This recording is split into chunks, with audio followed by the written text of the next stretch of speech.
Coucou!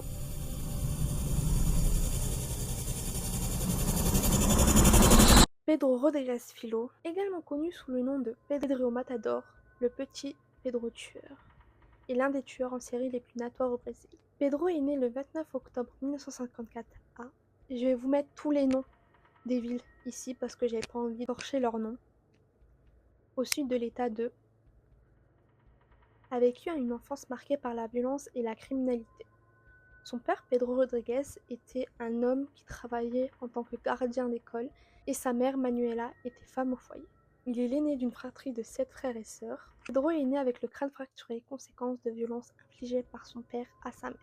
En grandissant, Pedro est témoin de violences domestiques répétées, ce qui attise en lui un sentiment profondément ancré de vengeance et de justice personnelle. Sa première tentative de meurtre remonte à l'âge de 13 ans. Il va se disputer avec son cousin. Il y a deux versions. La première version, c'est que son cousin insulte sa mère et pour lui, sa mère, c'est sa prunelle de ses yeux. Tu ne l'insultes pas, tu la respectes. Et la deuxième, c'est qu'il aurait pris le cheval de son cousin, il aurait fait un tour avec, et ça n'a pas plu à son cousin car il lui a pas demandé, et du coup, ils se sont disputés. Pour Pedro, on lui parle pas mal. Du coup, il décide de se venger. Comment? Tout simplement, il va le pousser dans une machine à jus de canne, pensant que la machine va écraser son corps. Mais non, la machine n'est pas faite pour un corps humain.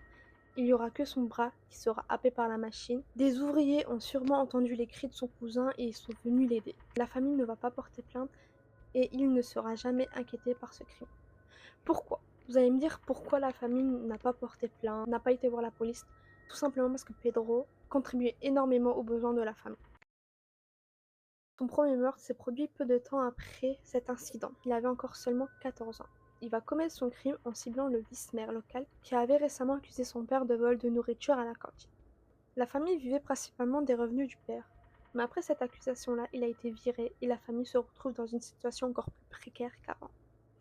Pedro est bouleversé de ce que son père a subi, par cette injustice et décide de se venger. Il prendra le fusil de chasse de son grand-père et abat le vice-maire devant l'hôtel de ville. Quelques semaines plus tard, il apprendra que le voleur de nourriture était un collègue de son père. Qu'est-ce qu'il va faire? Il va prendre le fusil de chasse et il va abattre de 2 balles dans la tête le mec. Voilà, tout simplement. Petite précision, hein, il a que 14 ans. Moi, à 14 ans, j'étais fan des One Direction et je voulais me marier avec Harry. Et vous, c'était quoi votre plus grand rêve à l'âge de 14 ans? Après tout cela, il va carrément quitter la région, sûrement pour éviter d'être jugé et échapper aux conséquences de ces deux crimes. Il a déménagé dans une ville à l'état de Sao Paulo. En arrivant là-bas, il va commettre quelques cambriolages, mais malheureusement, un jour, il va tuer un trafiquant de drogue. Vous savez ce qu'il va faire? Il va se mettre avec la meuf du trafiquant de drogue. En gros, il a tué le mec et il s'est dit je vais me mettre avec cette meuf. Bref, elle va reprendre le flambeau et elle va apprendre le métier du trafiquant de drogue, mais malheureusement, elle va se faire assassiner par la police. Quelques temps après, il va rencontrer Maria, qui va devenir sa femme et va le libérer d'un petit méchant qui faisait partie d'un gang. Comme lui, c'était pas un meurtrier, c'était un homme super gentil, qui a jamais rien commis. Mais bon, bref. Elle va rapidement tomber enceinte et lui, il va pas s'arrêter. Il va tuer des trafiquants de drogue et des personnes de membres de gangs. La femme va être mise à prix. Et oui, tu commets des crimes, mais c'est ta femme qui est mise à prix, bien sûr. Malheureusement, pendant que Pedro rendra visite à sa famille en campagne, elle va se faire assassiner par un membre de gang. Elle était enceinte de 7 mois. La meuf, elle a rien demandé. Elle était avec un mec méchant. Et c'est elle qui se fait assassiner. Alors que c'est une simple victime. Et en plus, elle était enceinte de 7 mois. Comment tu fais pour tuer une femme enceinte? Le monde est cruel. Quand il va apprendre la nouvelle, il est dévasté et il jure de se venger. Il traque, torture et tue plusieurs personnes qu'il juge responsables de près ou de loin de la mort de cette femme. Cette soif de vengeance va le rapprocher de l'ancien gang de Maria. Et l'histoire va se terminer dans un véritable bain de sang. Lors d'une cérémonie de mariage, le mariage va être organisé par un chef de gang et en fait ce chef de gang là, il a été attaqué l'année précédente par Pedro et c'est lui qui avait mis la tête de Maria à prix. Lui le gang, qu'est-ce qu'ils vont faire? Ils vont assassiner 7 personnes et en blesser 16. C'est censé être le plus beau jour de ta vie, mais en fait non, c'est le pire. C'est le pire jour de ta vie. À ces moments des faits, il a que 18 ans. Mais pourquoi la police ne fait rien? Ben, tout simplement parce que ça leur arrange, ils s'entretuent entre eux. Pourquoi venir? Pourquoi intervenir et potentiellement mettre des policiers en danger? Laissez-les faire. Ils s'entretuent. Pourquoi venir? Et aussi, il y avait un manque de moyens. C'était une ville assez pauvre. Il a essayé d'assassiner son cousin. Il a tué le collègue de travail de son père. Il a tué 7 personnes au mariage. Il a tué des trafiquants de drogue et des membres de gangs. Ça fait beaucoup, hein. Il va être enfin arrêté en mai 1973 à l'âge de 19 ans à Sao Paulo. Il a été condamné à 128 ans de prison, mais ça va être augmenté à 400 ans, car il va commettre d'autres crimes. Il est emprisonné dans une des prisons les plus violentes du pays. Comme je vous ai dit tout à l'heure, en prison, il va pas se calmer, hein. Il va même se proclamer justifié. À son arrivée, il va établir une réputation de tueur impitoyable. Il va pas tarder à utiliser sa violence pour se faire respecter. Il va tuer plusieurs détenus considérés comme mauvais ou agresseurs, ou même par simple vengeance. Un exemple. Un jour, il est dans une fourgonnette avec un prisonnier. Je ne sais pas quelle est la raison pourquoi il est dans une fourgonnette. Mais ils vont parler, ils vont raconter leur vie, ils vont raconter pourquoi ils sont en prison. Et il va apprendre que le mec, c'est un V. Il a V quelqu'un. Bah, qu'est-ce qu'il va faire? Il va le tuer. T'avais quelqu'un, je te tue. C'est tout. Il va aussi tuer pour des raisons banales. Comme un mec qui ronfle. Tu ronfles, tu me saoules, je te tue. Pour des disputes mineures. Le fait de ne pas être d'accord avec les règles d'intérieur. Ou même des personnes irritables. Pour lui, c'est tu me saoules, je te tue. Il va aussi tuer des trafiquants de drogue et des meurtriers. Important de souligner que pour Pedro, chaque meurtre semblait justifié par sa vision de la justice. Il commençait à considérer les meurtres comme un moyen de rendre le monde plus juste.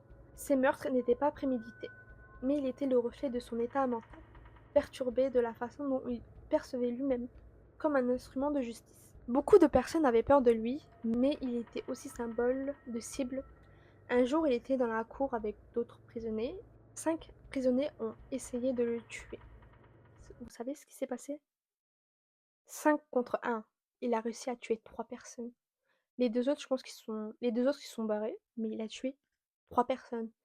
Ils étaient 5 contre 1. Depuis cet incident-là, plus personne n'ose le confronter, car tout le monde sait que s'ils le confrontent, ils vont mourir, tout simplement.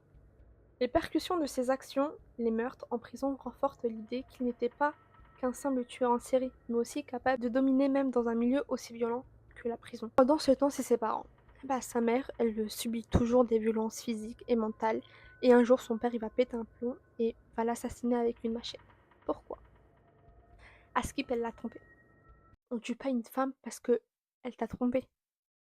Et même t'as pas de preuves. Tu tues pas une femme comme ça, surtout la femme de ta vie, ça va pas la tête. Bref, tel fils, tel père.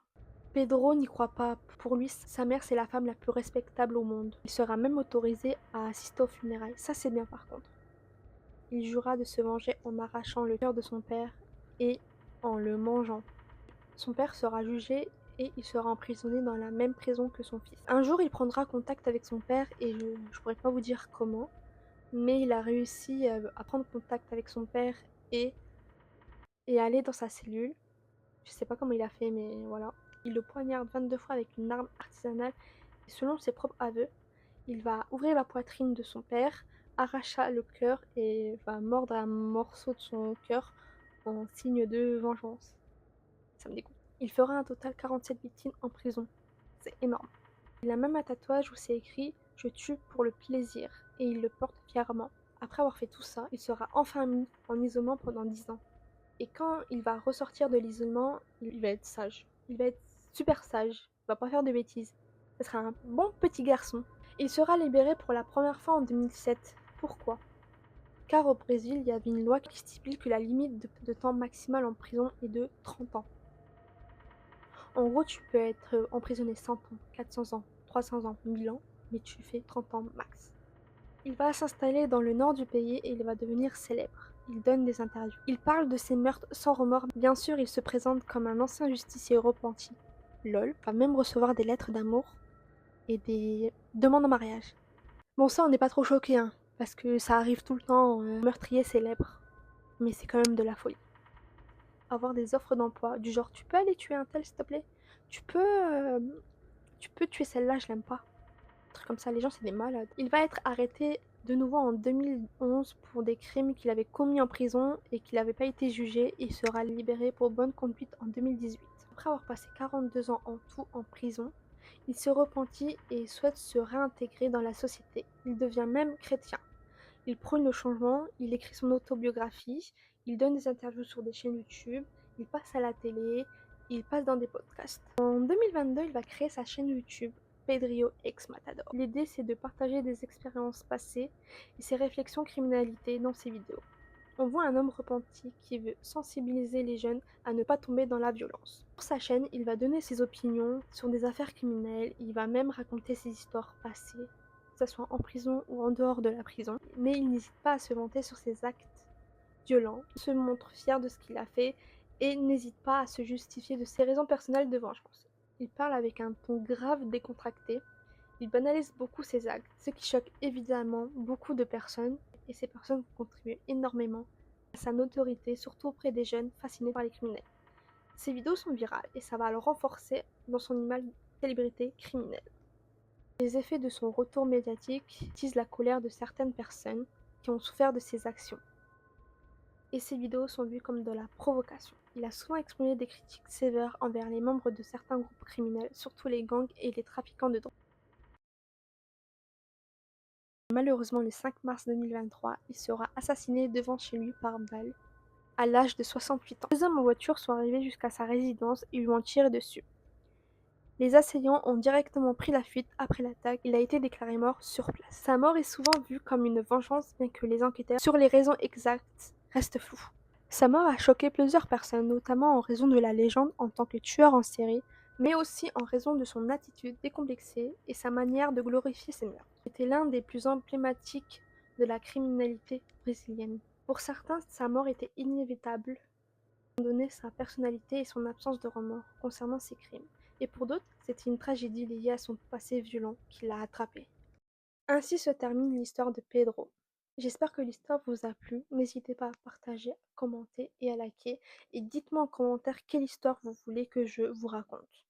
Je vous souhaite une très bonne journée. Je vous dis à la prochaine. Bisous.